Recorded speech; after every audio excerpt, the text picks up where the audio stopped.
to see me, dude. All right. Enough fucking around. But Aaron, if I'm serious, I'll see you at WrestleMania. Tiffany and Kiana started the match. After a 5-minute period, Asuka entered, followed by Alexa and Rhea Ripley. So Alexa delivered a twisted bliss off the pod to several women below. That was pretty impressive. Okay. I can't lie. Kiana James scored an upset once again during this match by pinning Alexa after she was misted by Asuka.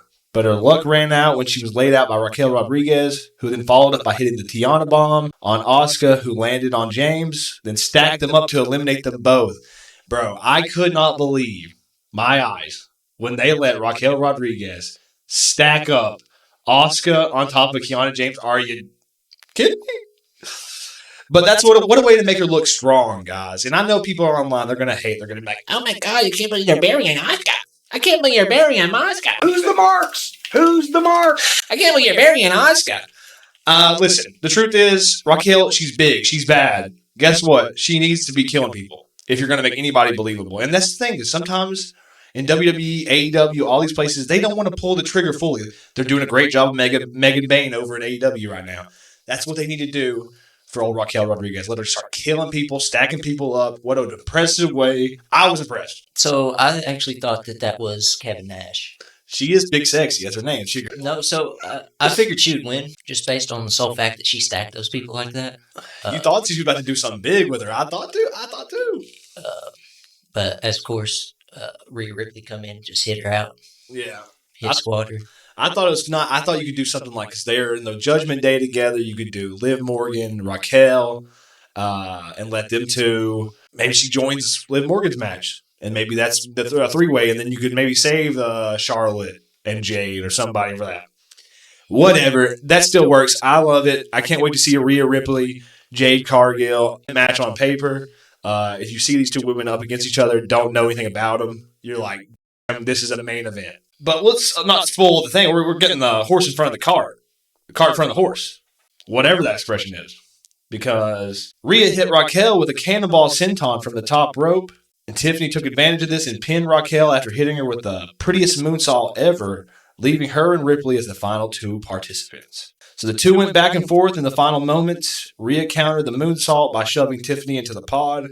Rhea then hit the Riptide for the victory. So Rhea Ripley is going on to face Jade Cargill. Following her victory, she pointed at the WrestleMania sign as pyro went off. Her and Jade Cargill had a stare down of sorts, but Rhea didn't know where she was at. She was looking for her the entire time. She was actually in a box, and they said at the top of the show that she had bought her own box. I thought it was quite crazy for WWE not to give their champion a box, and she had to buy it. Thought that was quite interesting why they would do that like that.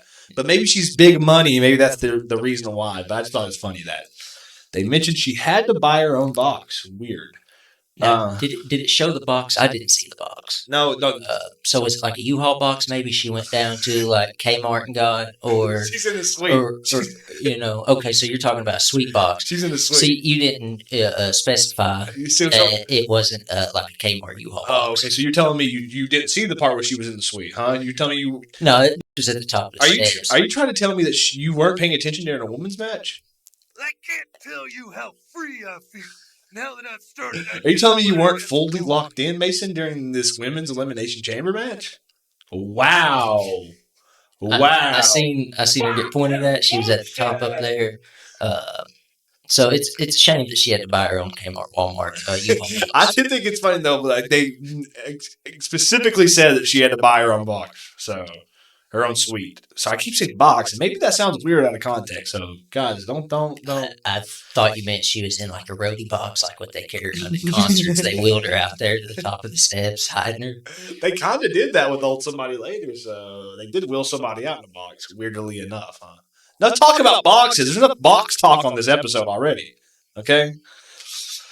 So, like I said, Jade Cargill, Rhea Ripley at WrestleMania. What can I say? On paper, main event match. You see these two women up against each other without knowing anything about their backgrounds. You're like, this is a main event caliber match.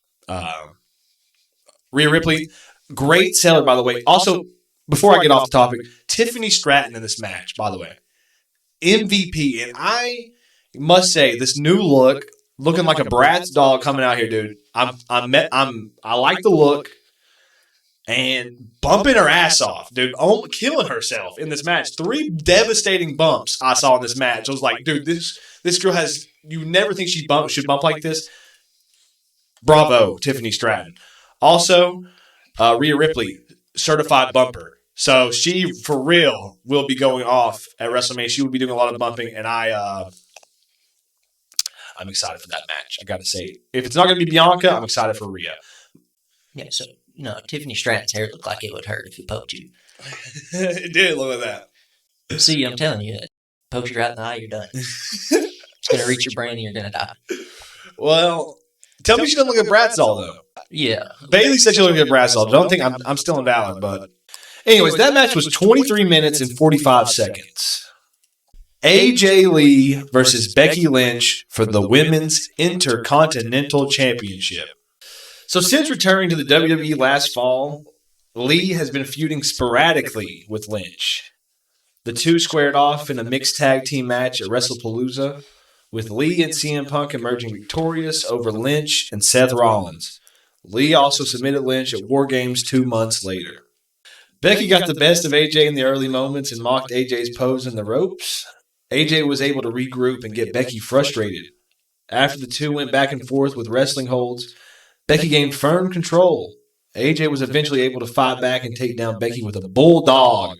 Yeah, that shit was nice. That reminded me of 2012 AJ Lee. She still got it, but what I'll say just right here in the moment is that I was worried that she was going to be rusty and bad. She was rusty. Don't want to say she was bad because you could see she was getting it back the more she was in there. Maybe it shouldn't have been as long as it was, and it was only 15 minutes, but we'll talk about it. So she hit the bulldog. AJ followed it up with a tornado DDT and a shining wizard, but couldn't secure the victory. Yeah, that's where I was like, okay, we can see glimmers of AJ Lee of old. Becky regained the advantage after countering the Black Widow submission. Becky attempted to send AJ into the exposed turnbuckle, but was unsuccessful. Becky managed to deliver a superplex and then applied the. Becky managed to. This is how the hot dogs are made. Becky managed to deliver a superplex and then applied an armbar, but AJ countered it. See, Aaron Rift, are you all right? This is what I'm talking about, bro. This is what I'm talking about. You're making me look bad. Becky managed to deliver a superplex and then applied an armbar, but AJ was able to counter that maneuver. I'll be save that. That was on the spot. That's on spot. Whatever, critiquing. I'm out of here, guys. Give me the out of here. Referee Jessica Carr tried to fix the turnbuckle in the most 2K fucking cutscene I've ever seen. I've never seen someone doing more of a 2K fucking thing ever in my life. Referee Jessica Carr tried to fix the turnbuckle, but ended up being kicked by mistake. AJ applied the Black Widow. Becky tapped, but Jessica was down. She could not see her tap out. Becky brought out a chair into the ring, gave AJ a DDT on it. After she tried some other move and totally whiffed that motherfucker. And this guy, Aaron Rift, you're not even mentioning that. See, Aaron Rift, you're trying to make me look bad in you pigpen match, brother. I'm going to take you down. Becky delivered a manhandle slam as Jessica recovered. Went for the cover. 1, 2. AJ gets the arm up. Honestly, I was even surprised. I thought it was over right there.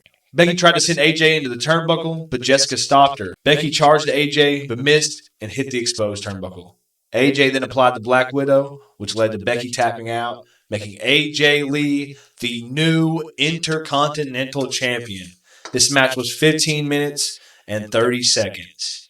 And honestly, like I said, the more it went on, the more you could see the AJ of old. We need more of this. This is why we need her on Raw. I know her contract probably doesn't allot that, but guess what? We need a couple of Raw matches. We need maybe a couple more tag matches. Get her in there with some of the women. Get her in there with Lyra, Bailey. Get her in there with people who are good. You get what I mean? Come on. What else are they doing? Nothing. So I don't understand why we can't have tag matches on Raw, but it is what it is. I like the old Becky Lynch. I don't like the new one. See, so you like the man you're talking about? The Yeah. man was pretty sick. Well, not even the man, just You're talking about Becky Lynch. You're talking about steampunk Becky Lynch. Yeah. Okay. Just beginning Becky Lynch. Look up steampunk Becky Lynch for us, Rowan. But going in, then being in Chicago, you knew out of the Yeah. gate that AJ would probably win. And also, they didn't even mention. Yeah, see, there you go. You like the steampunk Becky Lynch. They didn't even mention like the AJ Lee was from Chicago. They said she was from Union City, New Jersey. Didn't even say by way of Chicago. You know what I mean? So I don't know. I think in this moment, for the bigger pop, they would have went from Union City, New Jersey, by way of Chicago, Illinois. But no. They didn't do it. I guess they didn't see the pop in that. Is what it is. All right, the next match on the card is Finn Balor versus the hometown hero CM Punk for the World's Heavyweight Championship. So Finn Balor entered to his original WWE theme as he did in Belfast. He's been using it over the last few weeks to get used to doing the whole rigmarole he does, throwing his arms up in the air and whatnot. It's over. Everybody loves it. So a lot of fans did the pose with him as he threw his arms up in the air. CM Punk had a special entrance. He walked through the back to the sound of Sirius by the Alan Parsons Project, a nod to the Michael Jordan era Chicago Bulls, as well as being introduced by former Bulls PA announcer Ray Clay. Punk entered the arena to cult of personality. His gear was in the style of the Chicago Blackhawks. Now, I thought he was coming out to Miseria Canter. Thought it was about to be the banger old school Ring of Honor song. I popped when the lights went down. But then double pop when the Sirius came on, boys. I talk about running through a brick wall. I got my boys texting me. Mason's texting me. Hey, shout out Dylan Nacho out there. They're texting me. They're like, this shit goes so hard. I could run through a brick wall. Guess what? I could too. And that's what wrestling's about. It's that feeling. It's that feeling of community. It's the feeling when you all are synced. Y'all are feeling the same thing, bro. This is why we do it. This is why we love this shit. I'd like to see someone follow that for Mania, by the way. That was the hardest entrance I've seen 5 years, bro. Name a better entrance. Besides Rock, when he come out with the first final boss entrance, I'm putting that up there. This is better than that. This is better than that. I didn't really know what was happening. I heard the music start, and so maybe I thought that maybe Dennis Rodman was going to come. Oh my God! Imagine if Dennis Rodman came out, or because he's been there before. Yeah, so. WCW, and with the Monday Night War game coming out. You know what I mean? I could see him being like a just DLC, like a DLC or something. I'm gonna pass your mic over to Rowan. Rowan, how do you feel about CM Punk wearing the Chicago Blackhawks gear? If you want to pull it up real quick so you can see it, tell me your thoughts on the Chicago Blackhawks. Tell me how they are, how they're doing. I don't know anything about hockey. I'm the dumbest guy alive. Maybe Chamber. They lost yesterday, and that was sad. But Punk, I don't want to spoil nothing, but maybe at least want to. I love the Blackhawks. You love the Blackhawks. One of the greatest NHL teams. They keep losing. Is hockey today? Let me put it this way like this: is hockey today what soccer was in 2015? It's getting there. Do you know what I mean by that? Sure. That it's like dudes are like, no, bro, but I'm a big FIFA guy. You know what I mean? Like that. They would love to be like that. 2015, FIFA 14 came out. That's what I'm saying, bro. That's, the best FIFA. Thank you, Rowan, for that. For Rosie's Hockey Corner, thank you for that. See, this is why we have to produce out here.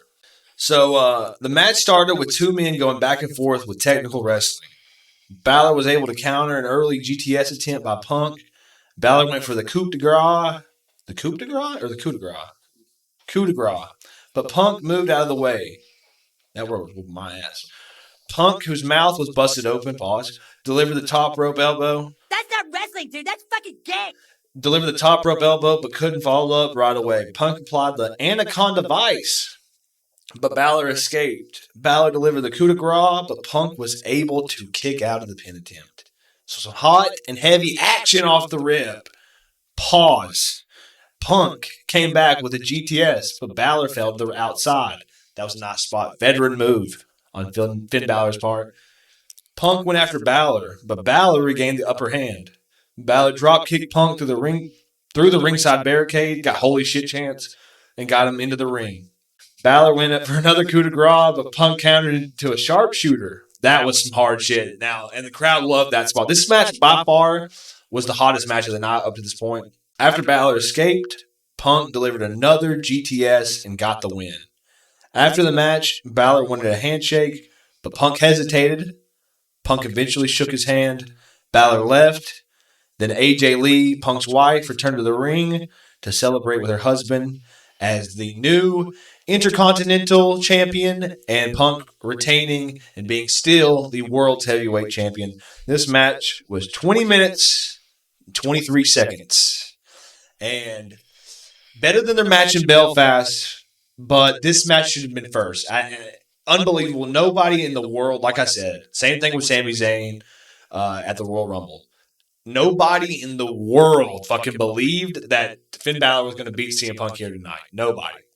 They've already had a graphic for WrestleMania, Punk versus Roman. They've already picked. They already had segments. They already announced the dates Roman's going to be on Raw. Not a chance in hell Finn Balor gets the title. Unwinnable situation, but still for those circumstances, great match. And this being the second time they wrestled, they gave it away on free television a fucking month ago, and then you could have just saved it to this point. But it is what it is. WWE going to WWE. That son of a bitch! Why, Triple H? You son of a bitch! Why? Tell me why! Damn Triple H! Damn his soul! Mason, any thoughts on this? Any thoughts on your hometown hero, the hometown hero, Chicago, returning home, prodigal son, to the city that raised your family and made you the man you are today? Returning home, getting the dub there, celebrating with his wife. How does that feel? Does it hit home for you maybe a little bit?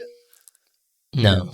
No, so you know, well, I mean, obviously going into the match, you know that CM Punk wasn't going to lose. Yeah, no way. No way. I mean, if he did, something would have definitely got burnt to the ground. Sure. It was not happening. It was never going to happen. I hate that we're talking about this about Finn Balor because he's a great wrestler. Punk would have lost. They would have burnt Navy Pier to the ground. Yeah, well, to be honest, I would like to see it. I mean, sorry, Navy Pier. I didn't mean that. It was a joke. Oh, it was all satire. Listen. I accidentally hit the wrong button. No. I say we send them down to CM. No. Get them polished up down there, learn a little lucha libre.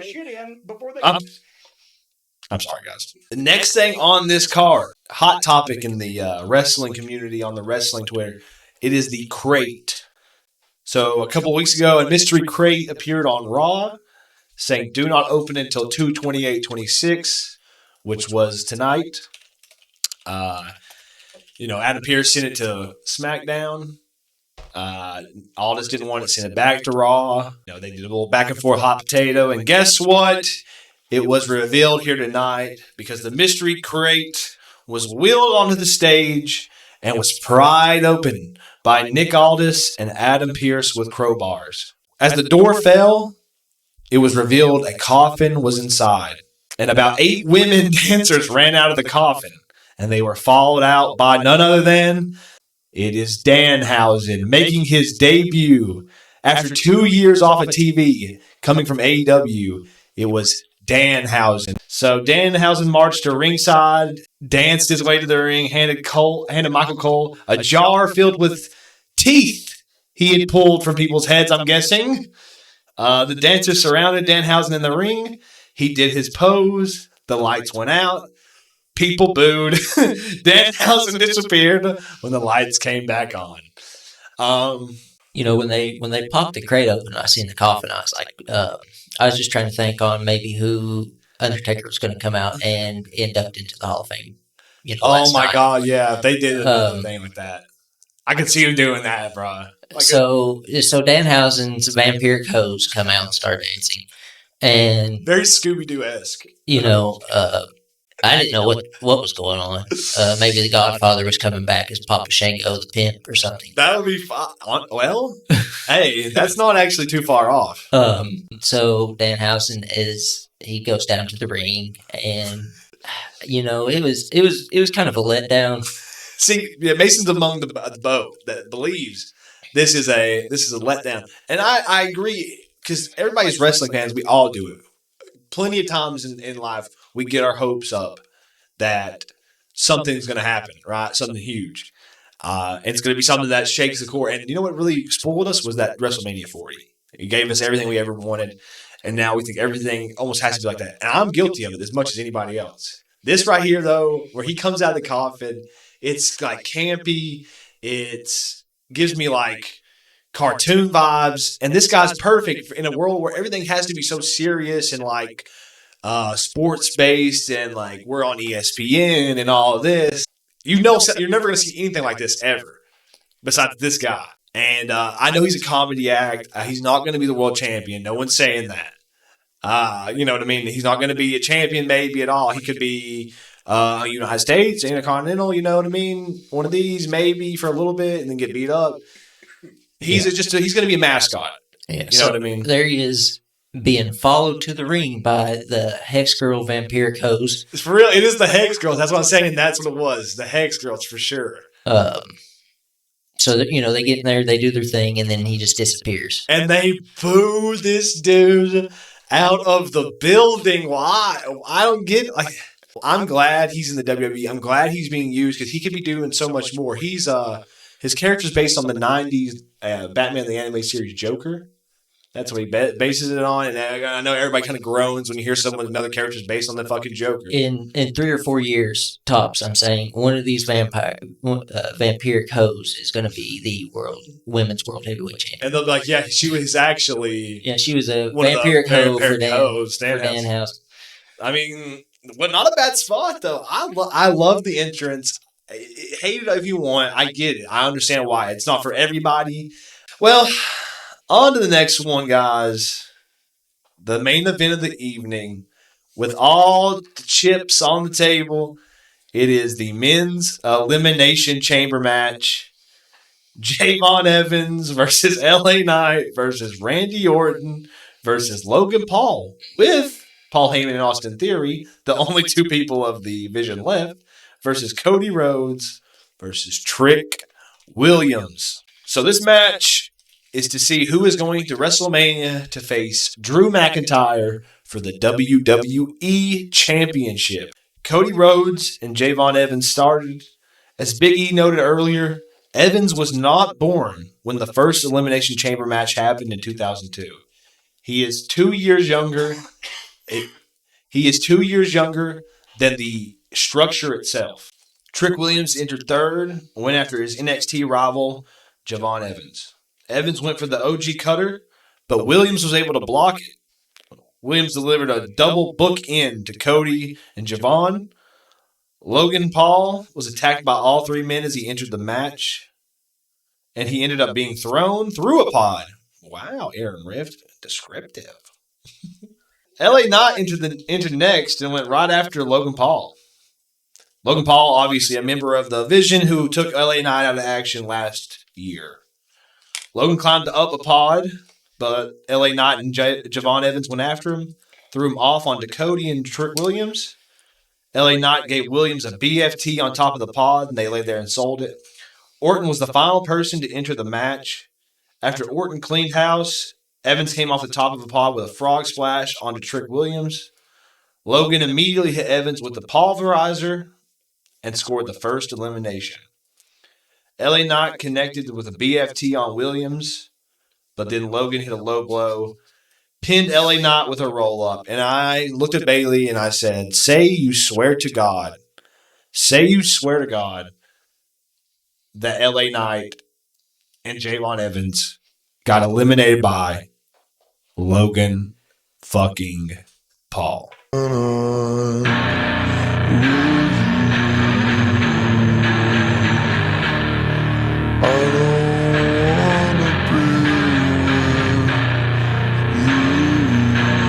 That's not wrestling, dude. That's fucking gay. Cody took out Williams. With a crossroads, but then Logan Paul stole the pin to score his third straight elimination. Fucking bullshit! As referees checked on Williams, a masked mystery man appeared but was apprehended by officials. Pierce removed the mask, revealing it was another random person. So I do like how they're using the masked man, the copycat gimmick, with like Seth Rollins. It kind of ties into the character perfectly, and the fact that they're from his wrestling school makes it even better. So I do like that this is how they're kind of salvaging this storyline in a way. Now, mind you, we just saw Seth Rollins versus Logan Paul 2 years ago at WrestleMania, so I don't want to see that match. but I guess we'll just have to see. Maybe Seth Rollins, Bad Bunny. I think that's where they're headed. Seth Rollins and Bad Bunny versus Logan Paul and Austin Theory at WrestleMania. I'm guessing, if I had to give a big guess, after they took the copycat masked man to the back, another mystery man snuck his way into the cage amongst the commotion. He gave Logan Paul a curb stomp. Cody pinned Logan, and the mystery man took his mask off to reveal he is none other than Seth freaking Rollins. Seth freaking Rollins back, and he is, I guess, healthy.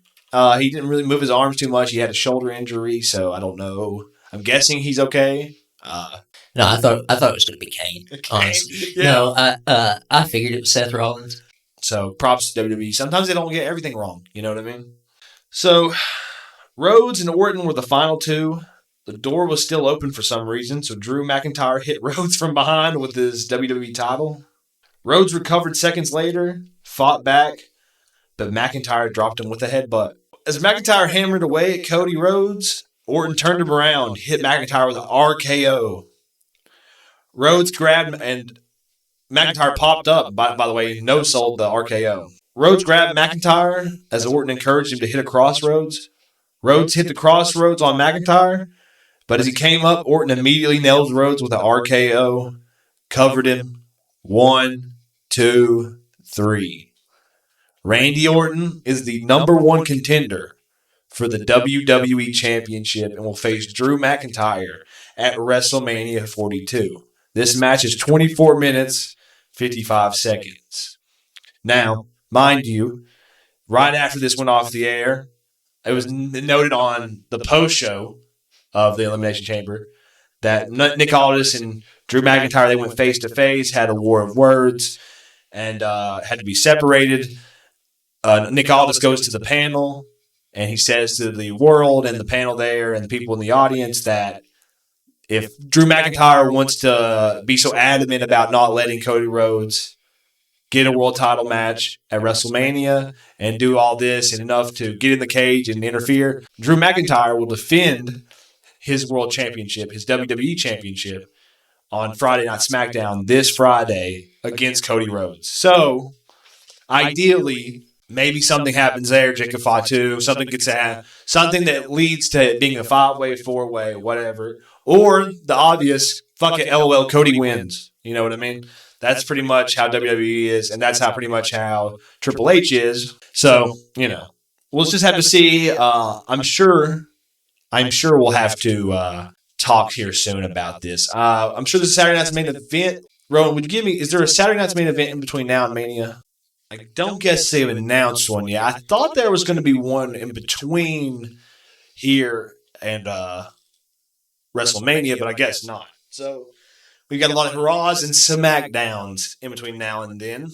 I think, maybe they'll announce something and they'll let us know, because right now we're, 49 days away? It's a pretty good little time away. Mason, one of your OGs, one of your idols, one of the guys that from your childhood coming here in the Big 26 and getting a world title shot. Impressive, I think. Yeah, you had asked me who I thought was going to win it a couple weeks ago, and I told you, I said it's probably going to be Randy. And I had no faith. You're like, no faith. So you were wrong. And I was right. Yeah, just to put it in layman's terms, I get it. Yeah. Did you see the botch from LA Knight? Yeah, but he tried to play it off like it was an angle. And that Wade Barrett, what a fucking professional, dude. That he saved LA Knight's credibility. I did notice that LA Knight goes for his patent, like a little springboard, whatever move he does, and jumps up on top of him, slips, and then has to hit an elbow. Grabs LA Knight smart, grabs his hip, sells it like he hurt himself. And now Wade Barrett on commentary, he puts it over. He's like, I've been in this match before. I've been in this match before. And when you start getting hurt, this is what happens when the cage starts getting to you. You're hurt. You can't hit the same moves you're normally able to hit. Perfect way of putting it over. Wade Barrett, round of applause right here, right now. Round of applause. Wade Barrett snaps. All those. But he did. He did slip off the rope. And he's done that before. He's slipped on that rope. He does all these convoluted moves and stuff that I'm like, okay, I'm glad you could do it, but you already can talk. You don't have to win me over that much, But I guess if you could do it, if I could do it, I would try to do it too. You know what I mean? No, so what I think is going to happen is, Randy wins. He wins the champ. Okay. And then we finally get a Randy versus Cody. Ooh, okay. And SummerSlam? And I think Build there. I think either Cody retires Randy or Randy stops like full time. You don't think they would do Gunther versus Randy? You know what I mean? At some point, I mean, they did it at King of the Ring a year ago or something. They're gonna have to stop letting Gunther retire people. Well, I think he's gonna retire Rey Mysterio at WrestleMania. I think that's next. I know I didn't want to drop that either on you right there, but I do think that's where they're headed. He is in a feud with Dragon Lee, who's boys with Dragon Lee, Rey Mysterio. Well, I mean, Rey Mysterio could definitely, beat Gunther. He beat Great Khali after he crushed his I think skull. that's what he's going to want you to think. I think you're going to get a feeling of old, like where Ray wrestled Khali, and I think maybe you'll even get when Khali crushed Ray's skull. Can we get Rey Mysterio pulled up? How old is Rey Mysterio? Oh, he's 53. 51. Dude's still moving. Great. Pretty good. Well, he's also stem celled out of his mind. This dude has stem cells in his fucking brain right now. He rolls, though. I can't lie. He still does move great. I think if they let anybody retire Rey, it's gone. I thought so, too, but he retired AJ. He retired AJ. He retired Cena. Goldberg. Bro, when he retired AJ, anybody's possible. They should let Lesnar retire Goldberg. I think you're going to get Gunther retiring Lesnar, too. Shit. This year. Shit. Listen. Rewind the tape. Oh, it's March 1st, ain't it? Yeah. Never mind. March 1st. It's March 1st. We're recording this right after the Elimination Chamber. Hi, everybody from SummerSlam that just watched Lesnar get retired by fucking Gunther. Say hello to Mason. Say, hey, Big Mae. Trey was right. Everybody in the comments. I think Braun Breaker retires Lesnar. I think you can't have a guy called the Career Killer, and he's not going to retire every single body we love. He retired my guy, AJ Styles. He retired my guy, dude. I'm hurt. Altogether, this sets up. I'm more intrigued, and here's the idea of what we're supposed to do. Leave me more intrigued now for WrestleMania, and they did that. You know what I mean? I am intrigued. I'm excited to see where they go. What's your thoughts on the entire show, Mason? Give me a rating. Give me a May rating. That's what I might start. I might start a little guest host rating on this. Like on a 1 through 10? I want a 1 through 10 because we don't do no 5-star bullshit. That shit is. That's not wrestling, dude. That's fucking gay. We're doing a 10 out of 10, dude. Let me know how you feel. I'm gonna go 6. 6. I would, if in the honest world, I would give the Royal Rumble a 5.5. The Royal Rumble. I wouldn't even go that high. And this, I might go. I think 7.5. I think I like this a lot, and I think 8. It just 8. What kills me now is that we only get 4 matches on these. And I think that has something to do with the Danhausen thing. Maybe they thought that was an extra match. I've mentioned that. That maybe they thought they were going to see another match. And then when the lights go out, they realize he's gone. Well, no, because Royal Rumble we only got 4 matches. Yeah, I know. Right? Yeah. So I mean, back in the day on a Raw, you would get like 13. And yeah, true. Exactly. You used to get more on Raw and like the same, not like the same, but like 8 big matches for a pay-per-view. Mind you, normally when they have these 4-match cards, the gimmick match is like a Rumble. Like anything up there an hour long. Both chambers are sub 26 minutes, right? Sub 25 minutes. Both chamber matches sub 25 minutes. 4 matches on a 3-hour card lasted hour 25. Around an hour and 30 minutes of wrestling on 3-hour show. So in between that, it's ads, promoting the next thing coming up, and Danhausen. That's the only things in that 3-hour block. They did an hour and 30 minutes of wrestling. Yeah, so how long? I mean, they do now. WrestleMania is 2 nights. Yeah. So we're gonna get maybe 8 matches. They do 7. That's 7, I think, is the one they do. They stay at 7 on both those cards. Together. Yeah. Well, no. 7 each. 7. Okay, so there's 14. 14 matches for WrestleMania. Yeah, because when we were younger, WrestleMania was like 7 hours long. You had to stay Dude. until 1 in the morning to watch it all the way through. I'll never forget watching those by myself or on the Xbox party together. Let's watch it. And you'd be up for so long, watching it, sitting there for so long. Fucking 14 matches of just. I mean, I would nod off. I was doing a fent lean at 13 years old trying to stay up to watch this. You're doing a fent lean up, trying to watch The Rock versus John Cena. I'd be just sitting like in my bed in my bedroom, fent leaned out, just trying to figure out what was going on when I Fent missed. watching the once in a lifetime promo package. Voices in the Yeah, that would wake me up. That's hard. That goes actually stupid right there. I like the card. I'm on the market of hating on everything. I think a lot of times in the world, everybody likes to just hate on things, and then maybe they don't really deserve it, or maybe like WWE. Of course, they're greedy, fucking they're corny at times, greedy and corny, two devastating options, guys. So that's a recipe for disaster. But I love wrestling, bro. I'm gonna watch it, and I'm not gonna sit here and be like fucking sucks, because guess what? Who's the marks? Who's the marks? That's what I want to know. But guys, I want to know what you all think down in the comments. I want to know what you felt about this, where you think we're going, and maybe drop down, give me your WrestleMania main events down in the comments. I want to know who you think is main eventing night 1, who's main eventing night 2. I personally think it's going to be Punk Roman night 2, and night 1 right now is who's going to impress everybody leading up. I think it's a fight for night 1. I think that night 2 though is solidified. The greatest producer in the game, who better than Rosey? Nobody. Absolutely killed it. Set up the stream deck for the fucking sound bites, guys. We're going to keep going. There's going to be more different ones each time. Other than that, let's thank Mason for co-hosting. Mason killed it first time on a pod behind the microphone, right besides an Xbox mic. Thank this guy for being out here. I appreciate you coming out, sharing a little bit of your time with me. Come see me talk about a little wrestling on the Wrestlin Radio. Yeah, thank you for having me. Of Enjoyed course. it. Until next time, we got to get other people in here. I'm sure Mason will be back by the end of the year, maybe for another review. I'm sure whatever Mason wants to do, we'll have him in here whenever. Until next time, like I said, we'll have a different guest host on the next one. Until my host returns from the French Alps, which who knows, it could be years, could be months, could be days. He is on an excursion, and we appreciate his time spent. But we are moving into the future, and we will see you all on the next one, and we will see who will be with us here then. Guys, follow us, subscribe, like the video, and thank you.